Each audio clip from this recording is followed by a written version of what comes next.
নমস্কার দর্শক বন্ধু, আমি সুমিত আর আপনারা দেখছেন শ্রেয়ান বার ইউটিউব চ্যানেলের পক্ষ থেকে জানাই সবাইকে সাদর আমন্ত্রণ। তো বন্ধুরা, আজকের যে বিষয় নিয়ে কথা বলবো সেটা হলো এই যে গরমকালে বদ্রি পাখি এবং বাজরিগার পাখিকে সুস্থ রাখার 5টা টিপস। তো বন্ধুরা, অনেক বন্ধুদেরই এই সমস্যায় পড়তে হয়েছে যে এই গরমকালে পাখি দেখবেন যে গাল হাঁ করে দম নিচ্ছে এবং হাঁসফাঁস করছে, এবং অনেকেরই দেখবেন যে ভাঁড়েতে হয়তো ডিম পেড়েছে, সেই ডিম থেকে বাচ্চা ফুটছে না। আবার অনেক ক্ষেত্রে দেখা যাচ্ছে যে বন্ধুরা, যে পাখির বাচ্চা হয়তো ফুটছে, ছোট ছোট বাচ্চা, তারপরে দেখা যাচ্ছে যে সেই ভাঁড়গুলোতে সেই যে পটিগুলো প্রচুর পরিমাণে পটি করছে, সেই পটিগুলো ভিজে এবং ভাঁড়টা ভিজে যাচ্ছে সবসময়, বাচ্চাদের গায়েতে সেই পটি লেগে বাচ্চাগুলো নষ্ট হয়ে যাচ্ছে। তো সেই সব সমস্যাগুলো কিন্তু এই অত্যধিক গরমের ক্ষেত্রে কিন্তু হচ্ছে। তো এই গরমকালে যদি আমরা পাখিদেরকে যদি সুস্থ রাখতে পারি, কিছু টিপস যদি আমরা অবলম্বন করতে পারি, কিছু বিষয় যদি আমরা লক্ষ্য করে কাজ করতে পারি, তাহলে কিন্তু আমাদের পাখিগুলো কিন্তু সুস্থ সবল থাকবে এবং পাখিগুলো যে বাচ্চাগুলো ফুটছে সেগুলোও কিন্তু সুস্থ থাকবে। এবং অনেক বন্ধুরাই কিন্তু এই প্রবলেমে পড়তে হচ্ছে যে পাখি কিন্তু একটা দুটো ডিম পেড়ে আর ডিম পাচ্ছে না। তো বন্ধুরা, এই অত্যধিক গরমের জন্যই কিন্তু এগুলো হচ্ছে, এবং কিছু ক্ষেত্রে দেখা যাচ্ছে পাখি পুরোপুরিভাবে ব্রিডিং বন্ধ করে দিয়েছে। তো অনেক ক্ষেত্রে কি করে আমরা বন্ধুরা, যে এই গরমকালে কিন্তু আমরা পাখির থেকে ব্রিডিংটা নিই না, রেস্টে রাখি। তো যারা নতুন পাখি ব্রিডার তারা কিন্তু ব্রিডিংটা নিয়ে থাকে, কিন্তু বদ্রি পাখি বা বাজরিগার পাখি এমন একটা পাখি যেখানে কিন্তু সেই পাখি থেকে আমরা সারা বছরই কিন্তু ব্রিডিংটা নিতে পারি। তো সেই জন্য আমরা সারা বছরই ব্রিডিংটা নিতে পারি। তো সেই জন্য আমরা কি করি, যে পাখিগুলোকে সুস্থ এবং সবল রাখার চেষ্টা করি এবং সঠিক পরিচর্যা করি, যাতে পাখিগুলো সঠিকভাবে এই সময় কিন্তু ব্রিডিংটা নিতে পারে। তো বন্ধুরা, আপনারা দেখতে পাবেন যে আমিও কিন্তু এই সময় কিন্তু ব্রিডিং বন্ধ করিনি। তো সেক্ষেত্রে আমাদের অল্প পরিমাণে আমার পাখিগুলো কিন্তু ব্রিডিং করছে। তো আমি খুব একটা মেডিসিন ইউজ করিনি, তো ব্রিডিং করছে। তো গরমকালে কীভাবে পাখিদেরকে সুস্থ রাখতে হবে সেই 5টা টিপস আপনাদের সাথে আজকে শেয়ার করব। এবং 1 নম্বর পয়েন্ট, সেটা হলো কিন্তু দুপুরবেলা জলে স্প্রে করতে হবে। বন্ধুরা, দুপুরবেলা জলে স্প্রে করতে হবে, 12টা 1টা নাগাদ জলে স্প্রে করতে হবে পাখির গায়ে। তো স্প্রেটা কেমন হবে বন্ধুরা, আমি দেখাই। এই ধরনের স্প্রে আমি কিন্তু দেখেছি, এতে জল নিয়ে আমি কিন্তু দুপুরবেলা পাখির গায়ে, এইসব পাখির গায়ে কিন্তু আমি স্প্রে করি। তো গায়ে স্প্রে করি, এমনভাবে স্প্রেটা করতে হবে যাতে কিন্তু এই যে ভাঁড়ে যদি বাচ্চা থাকে, ধরুন যে এই ভাঁড়গুলোতে বাচ্চা রয়েছে, সেখানে কিন্তু ভাঁড়ের ভেতরে যেন স্প্রের জলটা যেন না যায়, সেদিকে কিন্তু খেয়াল করতে হবে বন্ধুরা। এবং এমনভাবে স্প্রে করতে হবে যেন পাখির গায়ে লাগে। এই যে ধরুন আমি যদি এই জায়গা থেকে যদি স্প্রেটা করি, এই স্প্রেটা নিয়ে যদি আমি এইভাবে যদি স্প্রে করতে থাকি বন্ধুরা, তাহলে জাস্ট গায়ে যাবে, পাখিগুলো দেখবেন মজা পাবে, এক জায়গায় কিন্তু থেমে যাবে। এই যে ভয়ে পালাচ্ছে, যখন স্প্রেটা করবেন ওদের গায়ে লাগবে, তখন কিন্তু ওরা কিন্তু চুপচাপ কিন্তু এক জায়গায় থেমে যাবে এবং সেই স্প্রের মজাটা নেবে। কিন্তু গায়ে জল পড়বে, গাটা ঠান্ডা হবে এবং শরীরটা ঠান্ডা থাকবে, তাদের কিন্তু পাখি কিন্তু সুস্থ থাকবে। এবং খেয়াল রাখবেন যে ভাঁড়ের ভেতরে যদি ডিম থাকে, সেই ডিমে যেন না পড়ে, সেদিকে খেয়াল রাখতে হবে। তাহলে কিন্তু সঠিকভাবে কিন্তু জলের স্প্রেটা আমরা করতে পারবো এবং পাখিগুলো কিন্তু সুস্থ এবং সবল থাকবে। এবং দ্বিতীয় পয়েন্ট যেটা আছে বন্ধুরা, সেটা হলো ইলেকট্রোকন ব্যবহার করতে হবে। বন্ধুরা, ইলেকট্রোকন ব্যবহার করলে কী হয়, আমরা সবাই জানি যে পাখির এনার্জি বাড়বে এবং সেই পাখিগুলোর শরীর কিন্তু ঠান্ডা থাকবে এবং ডিহাইড্রেশনের ব্যাপারটা কিন্তু পুরোপুরিভাবে পাখির থেকে চলে যাবে। পাখি সুস্থ এবং সবলভাবে কিন্তু ব্রিডিং করবে আমাদের ফার্মে। তো সেই জন্য ইলেকট্রোকনের ব্যবহার করতে হবে। তো ইলেকট্রোকন মেডিসিন আমার কাছে একটা আছে, আপনাদেরকে আমি দেখাই। যে মেডিসিনটা আমি নিজে ইউজ করি, সপ্তাহে 2 দিন আমি ইউজ করি ইলেকট্রোকন। তো বন্ধুরা, এই দেখুন, এই যে ইলেকট্রোকন মেডিসিনটা, এটা কিন্তু আমি ইউজ করি ইলেকট্রোকন।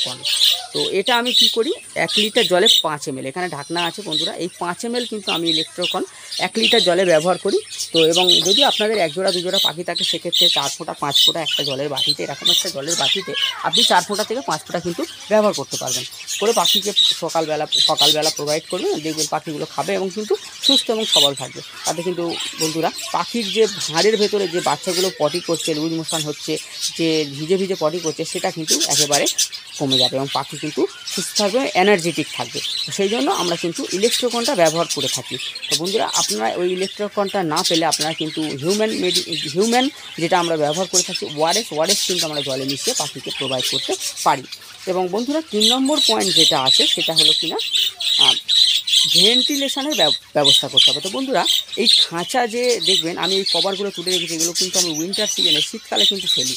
আর গ্রীষ্মকালে কিন্তু আমি এগুলো ফেলি না, এরকমই পুরো থাকে, খোলা থাকে, এরা সারা রাতই কিন্তু এরকম থাকে। এবং কিন্তু আমার কিন্তু কেজটা পুরোপুরিভাবে চারিদিক দিয়ে ঘেরা।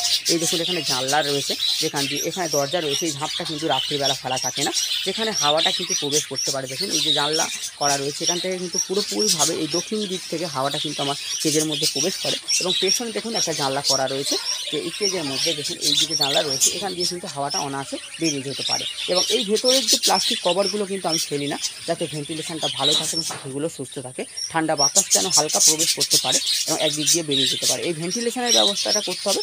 আপনারা চাইলে কিন্তু এরকম করতে পারেন, কিংবা যদি আপনাদের ইনডোর কেজ হয় ছাদেতে বা বড় ঘরের মধ্যে, তাহলে কিন্তু আপনারা একটা ফ্যানের ব্যবস্থা করতে পারেন, যে ফ্যানটা ভেতরের হাওয়া, গরম হাওয়াটা বাইরে ঠেলে দেবে। তো সেই ব্যবস্থা আপনারা করতে পারেন, সেটা কিন্তু খুব ভালো হবে পাখির ক্ষেত্রে এবং পাখির ব্রিডিংয়ের ক্ষেত্রেও খুব ভালো হবে বন্ধুরা। এরপরে আসি 4 নম্বর পয়েন্ট, কি না গ্রিন ফুডের ব্যবহার করতে হবে বন্ধুরা। গ্রিন ফুড কী করতে হবে, ফ্রেশ ভেজিটেবল আমাদের কিন্তু বাজার থেকে এনে দিতে হবে। তো সিজনের যে ভেজিটেবলগুলো হয় সেগুলো যদি আমরা বাজার থেকে এনে পাখিকে প্রোভাইড করতে পারি, তাহলে কিন্তু খুবই ভালো হয় বন্ধুরা। তো সেখানে আমরা কিন্তু গাজর কিন্তু এখন পাওয়া যাচ্ছে বাজারে, সেই গাজর কিন্তু আমরা উইকলি একজন পাখিকে ফ্রেশভাবে কিন্তু প্রোভাইড করতে পারি, কুচি কুচি করে কেটে। বটবটি প্রোভাইড করতে পারি, পুদিনা পাতা কিন্তু শরীর ঠান্ডা করে, সেটা কিন্তু আমরা পাখিদেরকে প্রোভাইড করতে পারি। এখন কলমি শাক অল্প অল্প পরিমাণে, খুব বেশি না, অল্প অল্প পরিমাণে কিন্তু এই কেজের মধ্যে যদি আমরা ফেলে দিই, পাখি কিন্তু খুব খেতে পছন্দ করবে এবং খাবে বন্ধুরা। এবং শশা আমরা কুচি কুচি করে কেটে পাখিকে প্রোভাইড করতে পারি। এগুলো কিন্তু বদ্রি পাখি খাওয়াতে খুব একটা অসুবিধা হয় না, ওদের দিলেই কিন্তু ওরা নিজেরা খুব খেতে পছন্দ করে এবং খেতে চলে আসবে বন্ধুরা। তরমুজ ফল আমরা কিন্তু কেটে পাখিকে দিতে পারি। এবং গম ভিজানো, তো বন্ধুরা আমি কিন্তু গম প্রায় সপ্তাহে 2 দিন কিন্তু আমি এদেরকে প্রোভাইড করি, গম ভিজিয়ে সেটা ভালো করে পরিষ্কার করে ধুয়ে। তো বন্ধুরা আমি দেখাই যে আপনাদেরকে, আমার গম এখানে ভিজানো রয়েছে, এই যে দেখুন, এটা কিন্তু ভালো করে ওয়াশ করতে হবে। এই যে গমটা ভিজানো রয়েছে, এটা ভালো করে জল দিয়ে ওয়াশ করে তারপরেই কিন্তু আমি পাখিদেরকে প্রোভাইড করি। তো বন্ধুরা ভালো করে ধুয়ে নেবেন, দেখবেন যে এই গরমকালে বিশেষ করে এটা হয়ে থাকে যে গম ভিজিয়ে আমরা রেখে দিই, তারপরে দেখি যে সেই গমটা কিন্তু একটা গন্ধ মতো হয়ে যায়। সেই গন্ধটা কিন্তু ভালো করে জল দিয়ে বারবার ওয়াশ করলে দেখবেন যে গন্ধটা কেটে যাচ্ছে, তারপরে কিন্তু আমরা পাখিকে ব্যবহার করতে পারি ওই গমটা ভিজানোটা। এবং ছোলা ভিজানো আমরা কিন্তু ব্যবহার করতে পারি। এবং ছোলা যেহেতু আমরা বড়, পাখি কিন্তু কামড়ে খেতে পারবে না অনেক সময় ক্ষেত্রে, তো সেই জায়গায় আমরা ছোলাটা কিন্তু একটু থেতো করে, মানে ছোটো ছোটো করে কুচি কুচি করে আমরা কিন্তু পাখিকে প্রোভাইড করতে পারি। এবং ছোলা ভিজানো ওরা খেতে পছন্দ করে। এবং এই সব খাবারগুলো খেলে যায় বন্ধুরা, যেমন শরীরটা ঠান্ডা থাকবে এই গরমের সময় পাখিদের, তেমনি কিন্তু এদের ব্রিডিংটা ভালো হবে। এবং যারা ব্রিডিং নিচ্ছেন না, নেক্সট যে ব্রিডিং সিজন এসে গেছে, ধরুন এই বর্ষাকাল থেকে শুরু হবে, তো সেখান থেকেও কিন্তু আমরা ভালো ব্রিডিং আশা করতে পারি। তো সেই জন্য কিন্তু এইগুলো কিন্তু আমাদের অবশ্যই ব্যবহার করতে হবে এবং খাওয়াতে হবে। এবং 5 নম্বর পয়েন্ট যেটা বন্ধুরা খুব ভাইটাল পয়েন্ট, কী হয়, আমরা যেই জলের ভাঁটিটা ব্যবহার করেছি, তো আমি আজকে প্লেন জল দিয়েছি বন্ধুরা। গরমকালে আমি বেশিরভাগ ক্ষেত্রে প্লেন জল ব্যবহার করি, ইলেকট্রোকন ব্যবহার করি, ওষুধ খুব কম ব্যবহার করি। তো এই যে জলের পাত্রটা দিয়েছি বন্ধুরা, এটা কিন্তু আমি দুপুরবেলা চেঞ্জ করে দেবো। তো বন্ধুরা আমি না থাকলেও বাড়িতে যে আছে তাকে বলা থাকে যে দুপুরবেলা অবশ্যই জলের বাটিটা চেঞ্জ করতে হবে। দেখুন যে ফ্রেশ জল কিন্তু সকালবেলা প্রোভাইড করা হয়েছে, কিন্তু এই জলের বাটিটা কিন্তু আমরা দুপুরবেলা চেঞ্জ করে আবার নতুন জল কিন্তু প্রোভাইড করব।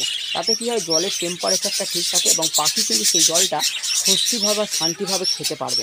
এই জলটা কিছুক্ষণ থাকার পরে বন্ধুরা নর্মাল টেম্পারেচারের থেকে একটু গরম হয়ে যায়, তখন কিন্তু ওদের জলটা খেতে ভালো লাগে না। তো সেই জন্য আমরা কী করব, এই জলটা কিন্তু দুপুরবেলা বা সারাদিনের মধ্যে একবার আমরা কিন্তু বদল করে দেবো। সে বদল করে দিলে কী হবে, এই জলটার টেম্পারেচারটা আবার নতুন জলের টেম্পারেচারে চলে আসবে, ঠান্ডা ঠান্ডা মতো। সেই জলটা কিন্তু এই গরমকালে ওরা খুব খেতে পছন্দ করবে এবং খাবে। এবং ভুল করেও কিন্তু বন্ধুরা অত্যধিক গরম বলে এই জল কিন্তু আমরা ঠান্ডা জল ব্যবহার করব না, এই নয় যে আমরা ফ্রিজের জল ব্যবহার করবো। এটা কিন্তু অনেকেরই ভুল ধারণা থাকে।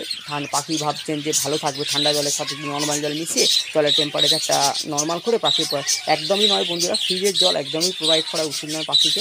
একদম নর্মাল জল কল থেকে এনে সেই জলটা আপনি সারাদিনের মধ্যে একবার চেঞ্জ করে দিন, পাখি কিন্তু সুস্থ এবং সবল থাকবে। দেখবেন যে পাখির ব্রিডিং কিন্তু ভালো পাবেন। তো বন্ধুরা এই কয়েকটা পয়েন্ট আমরা মাথায় রেখে, সাধারণ কয়েকটা পয়েন্ট মাথায় রেখে যদি কাজ করতে পারি, তো বন্ধুরা আমাদের কাছে এগুলো সাধারণ পয়েন্টই মনে হয়। কিন্তু যারা নতুন নতুন ব্রিডার, যারা জানেন না, নতুন নতুন পাখি প্রেমিক যারা বন্ধুরা পাখি পালন শুরু করেছেন, তাদেরকে এই আইডিয়াটা দেওয়া দরকার। সেই জন্য আমার এই ভিডিওটা বন্ধুরা। তো নতুন নতুন যারা পাখি পালন শুরু করেছেন, অতি অবশ্যই ভিডিওটা আপনাদের কাজে আসবে বন্ধুরা।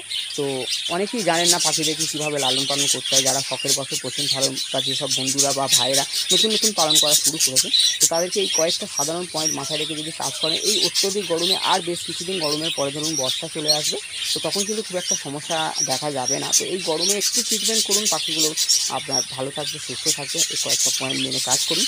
তো আশা করি ভিডিওটা ভালো লাগবে বন্ধুরা। যদি ভালো লেগে থাকে তো প্লিজ একটা লাইক করবেন, কিছু জানার থাকলে কমেন্ট করবেন, আশা করি আপনাদের কমেন্টে উত্তর দেওয়ার চেষ্টা করবো। এবং দেখা হচ্ছে পরের ভিডিওতে।